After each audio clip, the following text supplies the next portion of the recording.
바울이 갈라디아서 3장 3절에 이런 말을 했습니다. 너희가 어찌 이같이 어리석으냐? 성령으로 시작했다가 이제는 육체로 마치겠느냐? 참으로 우리가 뒤집어 보아야 될 그런 말씀입니다. 바울을 통해서 율법으로 구원을 얻는 것이 아니라 믿음으로 오직 하나님의 은혜로 구원받는다는 그 복음을 듣고 감동을 받고 즐거워하던 그 갈라디아 교인들이 그 다른 복음이 들어왔어요. 이단이 들어와가지고 그들에게 하나님의 구원은 믿음으로 하나님 은혜로 구원받을 뿐만 아니라 거기에 모세의 율법도 지켜야 된다. 할례도 받아야 된다. 그러면서 구원은 믿음과 인간 행위가 따라야 된다고 말하는 다른 복음을 전함으로써 그 갈라디아 교회가 참 어지럽게 되었습니다. 그래서 바울이 말하기를 왜 너희들이 성령으로 시작했다가 육체로 마치려고 하느냐 라고 근심하게 된 것입니다. 사람은 끝이 좋아야 됩니다. 젊어서 방탕하여 실패한 인생을 살아도 마지막 노년의 아름다운 삶으로 끝낸다고 하면 이것을 가리켜서 우리는 유종의 미라 그렇게 말합니다. 예, 유종의 미를 거두는 사람들이 되기를 바랍니다.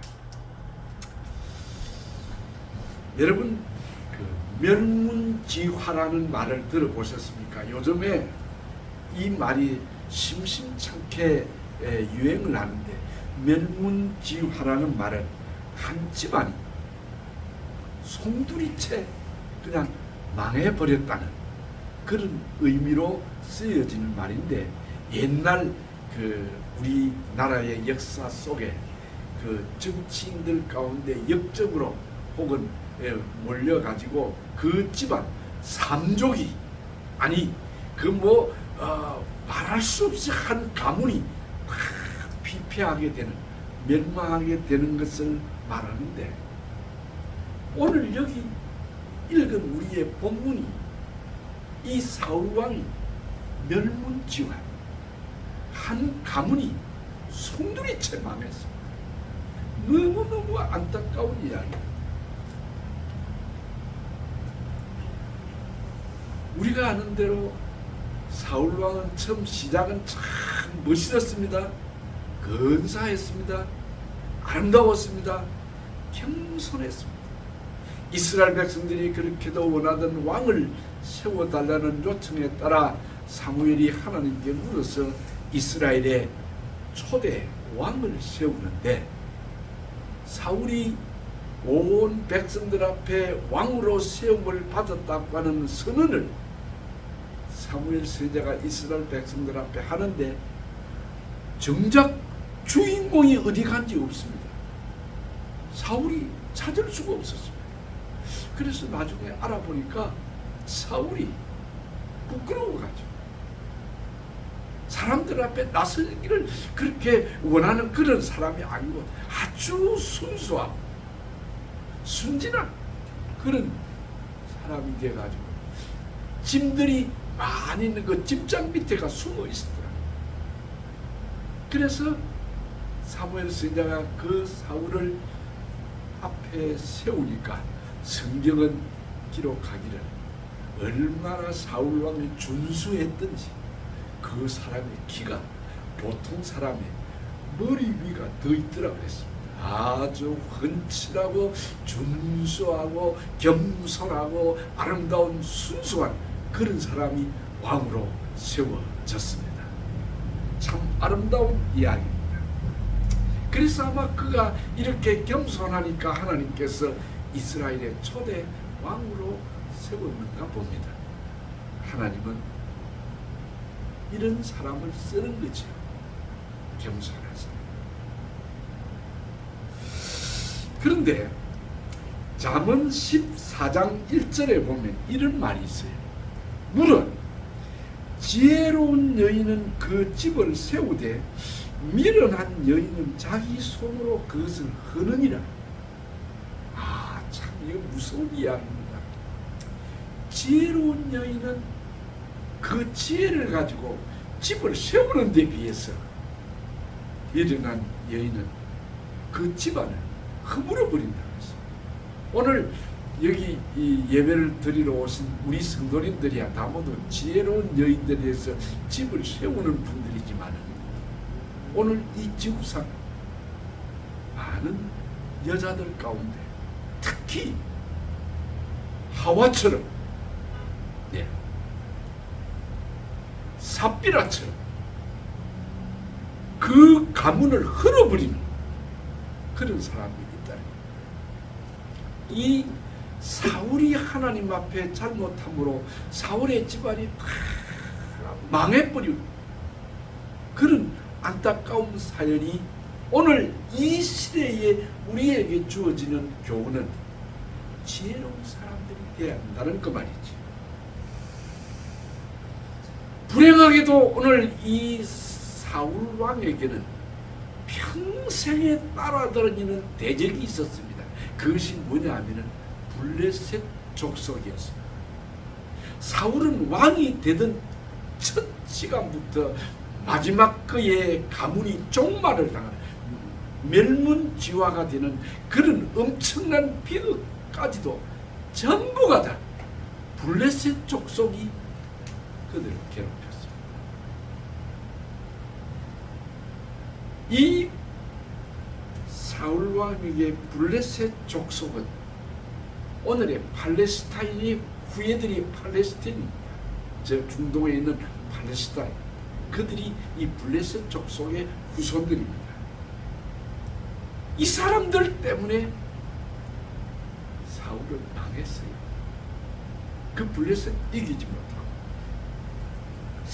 아마도 여러분 우리에게도 이런 인생의 약점이 있지 않겠습니까?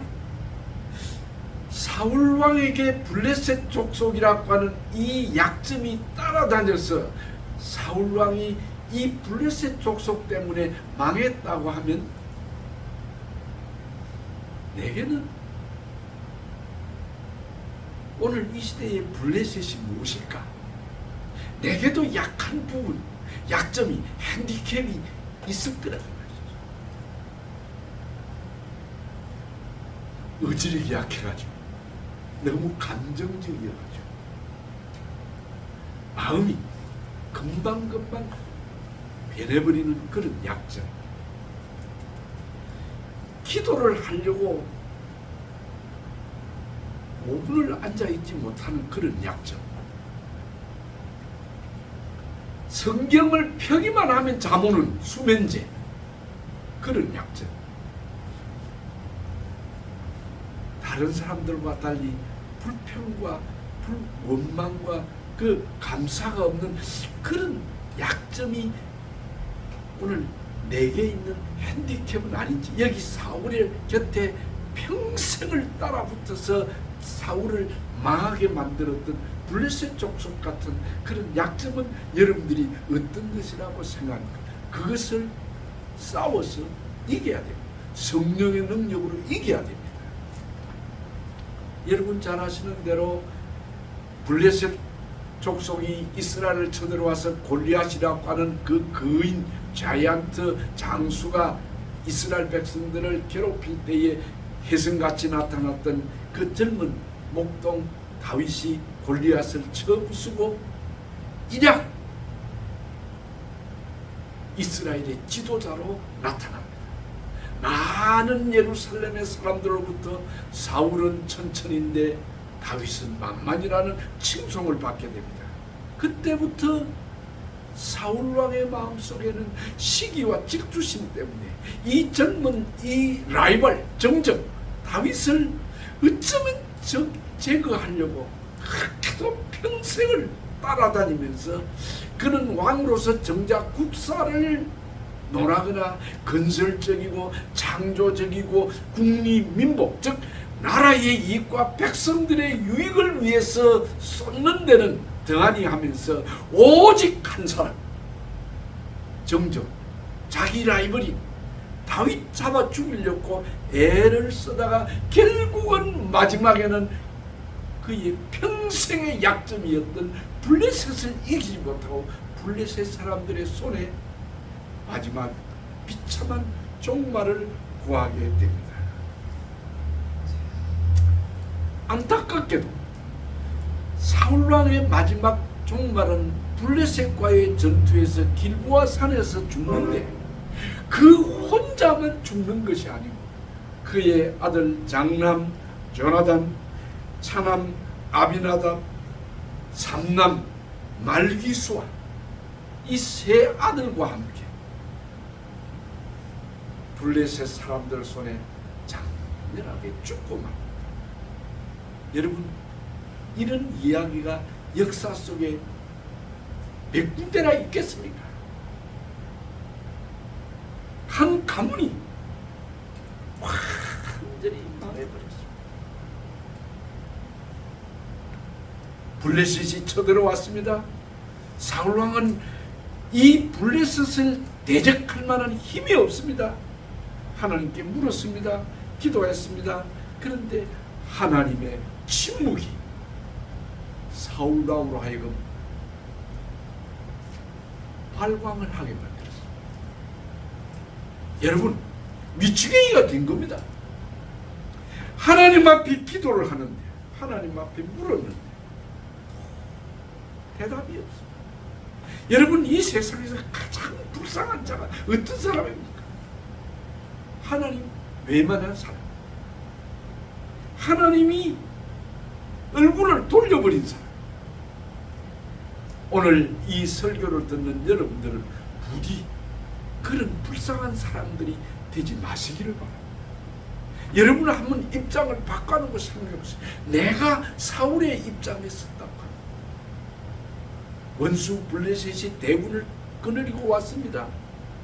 이스라엘은 오합지졸입니다. 그 블레셋을 당할 힘이 없습니다.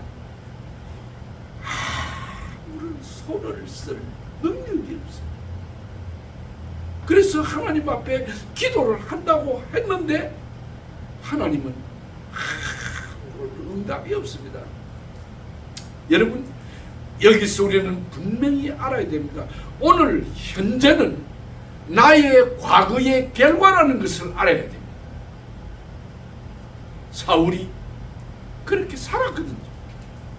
하나님 두려워하지 아니하고 하나님 없이 살았거든요. 그러니 하나님이 얼굴을 돌려버렸잖아요. 외면했잖아요. 그래서 꿈으로도 우림으로도, 여기 우림과 둠림은 이스라엘의 지도자들이 하나님의 뜻을 물을 때 사용한 도구입니다. 그것마저도 없고 선지자로도 없고 꿈으로도 나타나요. 온통 캄캄합니다. 그는 미쳐버렸습니다. 이걸 가리켜서 여러분, 우리는 한계 상황입니다. 여러분이 이런 사울왕처럼 이런 한계 상황에 봉착했다고 하면 여러분은 어떻게 해? 여러분은 어떻게 이를 해결하겠습니까?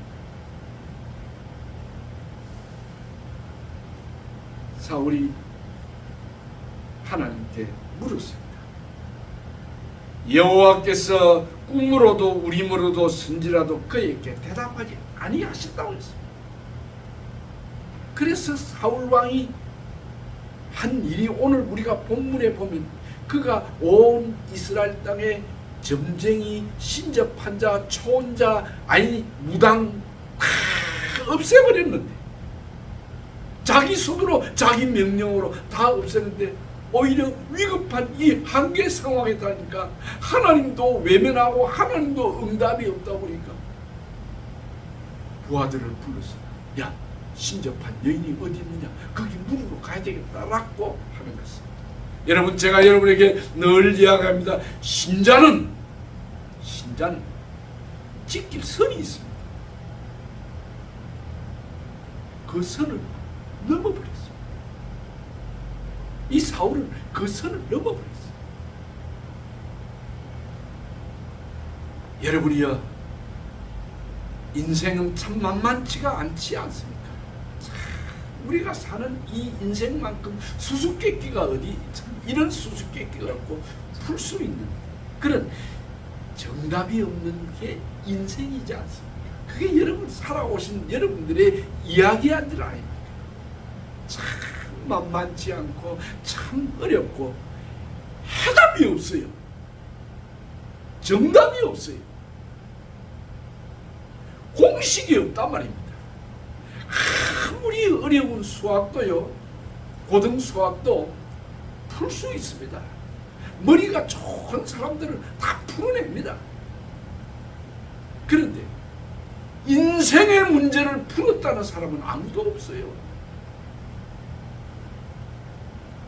여러분, 나는 내 인생의 한계 상황을 만나면 어떻게 할까요? 저는 세 가지를 여러분에게 이야기를 하려고 합니다. 여러분이 한계 상황을 만났을 때 어떻게 해야 되느냐? 오늘은 제가 하나만 이야기를 하고 이 설교를 끝내려고 합니다. 여러분, 사울왕처럼 한계 상황에 몰렸다면, 도무지 내 힘으로 문제를 풀 수 없는 문제 앞에 벽 앞에 섰다고 하면 하나님께 물으십시오.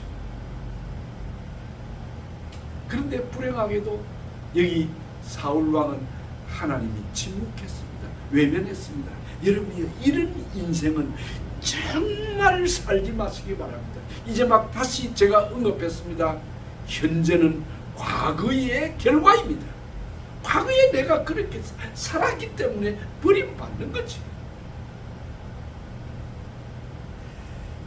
오늘 읽은 우리 본문 역대상 3절 7절 이하에 보면 여호와 하나님께 범죄하였기 때문인데, 이 사울왕의 죽은 이유가, 그가 분명히 여기 성경 기자는 말하기를 여호와 하나님의 말씀을 지키지 아니하고 신접한 자에게 가르치기를 청하고 여호와께 묻지 아니하였다. 분명히 사울은 하나님께 물었습니다. 그런데 성경은 하나님께 묻지 않았다 그랬습니다.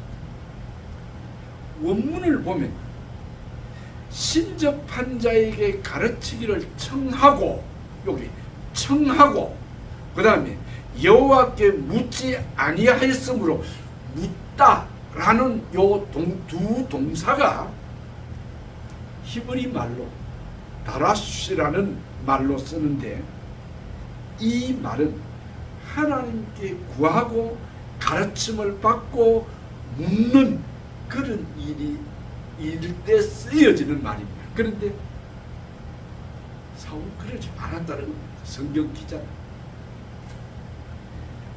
하나님의 주권을 인정하지 않고 살았고, 정말 인생의 문제의 정답은 하나님인데 하나님 찾지 아니하고 엉뚱한 신접한 정치는 여인에게 찾아가는 이 어리석은 사울왕을 보면서, 여러분이요, 이 사울왕이 다른 사람이 아니고 나 자신이라고 한번 생각해 보시기를 바랍니다.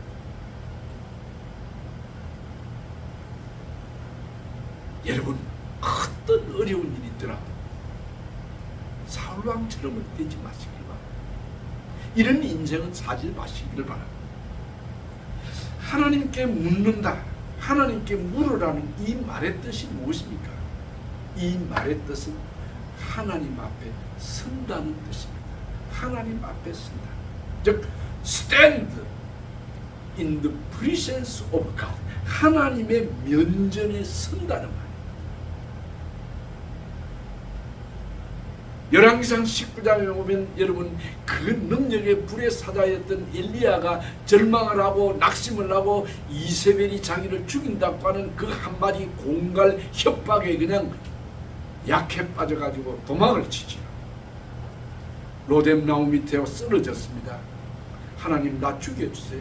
나 데려가세요. 라고 자조하며 비관에 그냥 몸부림을 치던 그에게 하나님이 나타났어요. 그에게 떡과 물을 주고 그를 일으켜 세워서 호렙산 동굴로 보냅니다. 그가 호렙산 동굴 안에 있었습니다. 그때에 하나님이 엘리야를 불렀습니다. 엘리야야, 네가 왜 여기 있느냐?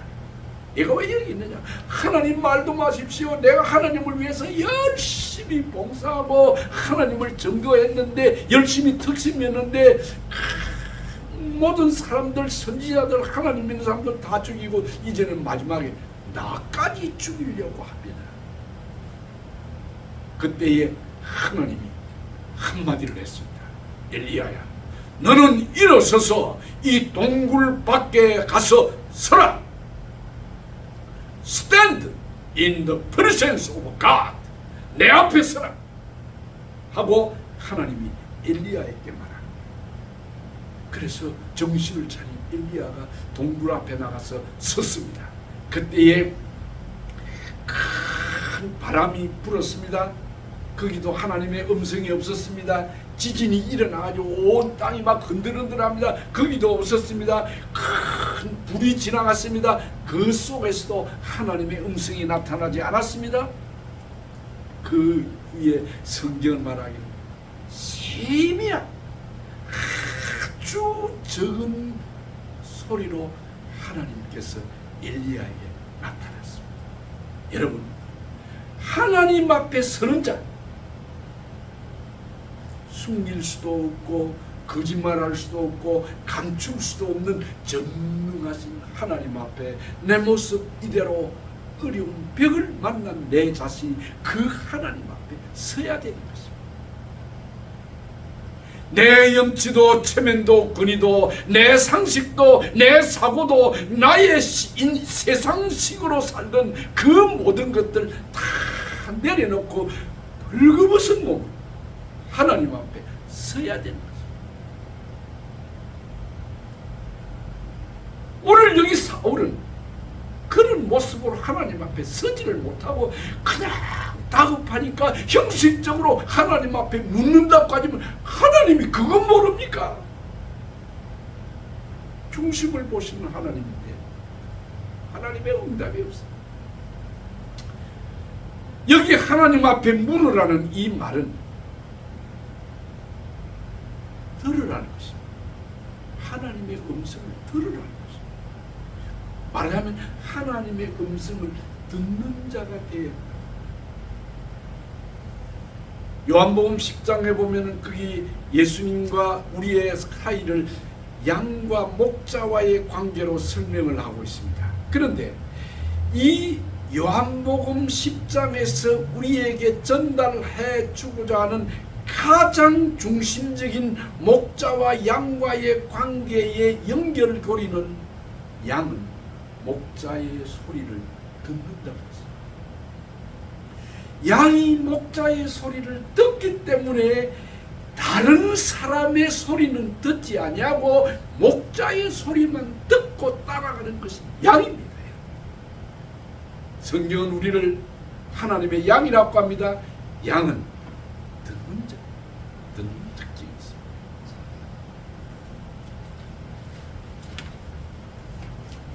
양이 어떤 동물이냐에 대해서 쓴 글을 보니까 이 양의 특징은 시력이 약한 동물이랍니다. 시력이 참 약하답니다. 양. 그래서 사람의 시력에 비하면 이 양의 시력은 마이너스 10 정도 된다고 합니다. 그만큼 시력이 약하다는 겁니다. 그래서 양은 1m, 2m 앞도 못 본다는 거예요. 구별도 못한다는 거예요. 이렇게 지독한 약신데, 그런데도 놀랍게도 양은 귀는 굉장히 예민하답니다. 무슨 소리만 나도 일어나 뛴답니다. 그래서 사람들이 하는 이야기가 양은 눈에 뵈는 게 없는 동물이고 양은 보고 뛰는 것이 아니라 뛰고 나서 본다는 겁니다. 그게 양이라. 성도 여러분, 그게 우리의 성도의 모습이어야 한다는 겁니다. 성경은 그래서 목자와 양과의 관계는 듣는다는 거죠. 그래서 이 양은 무리를 지어갈 때 음매하고 울면서 가는데 그 음매 우는 소리가 뭐냐면은 다른 사람 그 옆에 있는 동료들에게 알려주는 음성. 그래서 그 소리 듣고 따라간다는 거지. 그런데 여러분, 이 양은 목자의 음성을 듣는다 그랬습니다. 여러분, 우리가 하나님의 음성을 들어야 돼요. 그 하나님의 음성은 전에도 제가 말씀했습니다. 어느 신비한 하나님의 음성을 듣는 것이 아니고 아내의 소리가 하나님의 소리고 남편의 소리가 하나님의 소리고 아들이 이야기하는 소리 속에서 하나님의 음성을 듣고 다윗처럼 원수인 심의가 자기를 향하여 저주하는 소리가 심의 입을 통해서 저주를 내뱉은 그 말이 하나님의 소리로 들었던 그처럼 지나가는 바람 소리도 하늘에 떠 있는 달과 별을 보면서도 그 속에서 하나님의 음성을 들을 줄 아는 사람. 그게 양입니다. 그게 양. 그런데 로마서 10장 17절은 말하기를 믿음은 들음에서 나고 들음은 하나님의 말씀인데 여기 성경의 순서를 보세요. 듣는 게 먼저입니다. 하나님 말 듣는 게 먼저입니다. 여러분 들어야 돼요.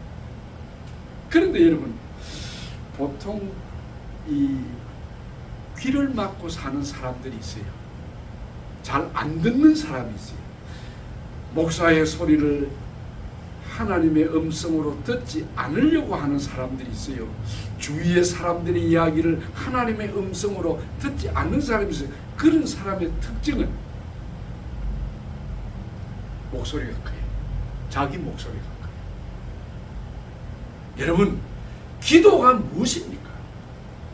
기도는 내 소리를 하나님 앞에 바라는 게 아니라, 물론 여러분 참 어렵고 힘들 때는 하나님 앞에 가서 우세요. 비명 소리를 지르세요. 큰 소리로 울부짖어야죠. 예, 답답할 때는.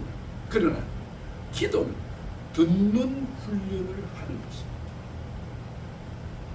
조용히 우리가 하나님의 음성을 들을 수 있는 자들이 돼야 돼요. 그런데 귀를 막고 사는 사람 특징은 자기 목소리가 커요. 그리고 이런 사람은 자기 말만 해요. 절대로 남의 말 안 듣는다 그러죠. 여러분, 정치인들 가운데 대통령이 가끔 사람들을 이렇게 청와대로 불러가지고 이야기를 듣는데 어떤 목사님 이야기를 들으니까 대통령하고 참 친한 친구처럼 그렇게 지냈던 그런 사이인데 딱 청와대 들어가더니만 얼마나 권위적이고 얼마나 말이 많아졌는지 식사를 하고 그 사람하고 같이 있었던 2시간 동안 자기는 말 한마디 못하고 듣고만 왔대. 여러분, 그런 사람은 지도자가 아닙니다. 그런 사람은 지도자가, 그런 사람은 대통령 자격이 없는 거예요. 대통령은 사람들 소리를 들어야 되는데 자기 소리만 안 들어요. 자기 이야기. 그리고 귀를 막고 사는 사람들은 대개가 감정 주도적이에요. 자기 감정만 그저 나타내요. 그래서 이판사판으로 깡패들처럼 그렇게 감정 위주로 사는 사람, 사소한 일에 목숨을 거는 그런 사람, 이 감정 주도적이거든요. 근데 우리는 내 감정, 내 본의가 되면 안 돼요. 하나님 말씀을. 그래서 전도서에 보면 내가 하나님 전에 나아갈 때는 말을 적게 하라고 했어요. 여러분, 교회에서는 하나님의 음성을 들으려고 나오신 여러분, 내 말을 많이 하면 안 돼요. 내 생각, 내 기분, 내 감정, 그거 나타내면 안 돼요. 근데 오늘 많은 사람들이 여기에서 실패를 한 거지. 그런데 이런 사울과는 달리 다윗은 성경에 보면, 제가 성경 구절만 불러드리겠습니다. 사무엘하 2장 1절, 5장 19절, 5장 23절, 역대상 14장 10절 이런 데 보면 다 보다 보면 다윗이 여호와께 물어 가로되 다윗이 하나님께 묻자오되 멋있는 이야기. 여러분이여 여러분의 인생을 살아가면서 한계의 상황을 여러분의 힘으로 풀 수 없는 어려운 문제를 만났습니까? 벽이 여러분을 가로막고 있습니까? 하나님께 물으십시오. 하나님의 음성을 들으십시오. 그리고 하나님의 음성을 기다리십시오. 언제까지 기다릴까요? 여러분 언제까지 기다려야 될까요? 하나님 앞에 우리가 물어보고 언제까지 하나님의 음성이 나도록 기다려야 될까요? 예, 요즘 말하면 그린 시그널이 나타날 때까지. 아멘. 예, 하나님의 허락이 나타날 때까지, 그때까지 기다리. 그런데 사울로는 기다리지를 못하고 신접한 년이 자기가 쫓아내고 자기가 멸망을 시킨 그런 점쟁이한테 찾아가는 이 어리석은 사람이 되지 않아야 되지 않겠습니까? 마지막으로 한 말씀만 드리겠습니다. 아모스 5장 4절은 이렇게 말합니다. 여호와께서 이스라엘 족속에게 이르시기를 너희 나를 찾아라. 그리하면 살리라. 인생에는 해답이 없습니다. 정답이 없습니다. 그러나 그 정답은, 그 해답은 오직 하나님 뿐이십니다. 여러분 어떤 어려움이 오더라도 하나님의 그린 시그널이 나타날 때까지 기다리십시오. 하나님 앞서지 마십시오. 여러분 생각을 하나님 뜻이라고 생각하지 마십시오. 확실한 하나님의 응답이 있을 때까지 하나님 앞에 서서 들을 준비를 하고 그리고 기다리는 자예요. 왜 인생이 실패합니까? 하나님 앞에 서지 않기. 그 약삭 빠르고 제리에 밝았던 야곱이 드디어 브니엘에서 깨어지는데 하나님께서 그 이름을 이스라엘로 고쳐주지 않았습니다.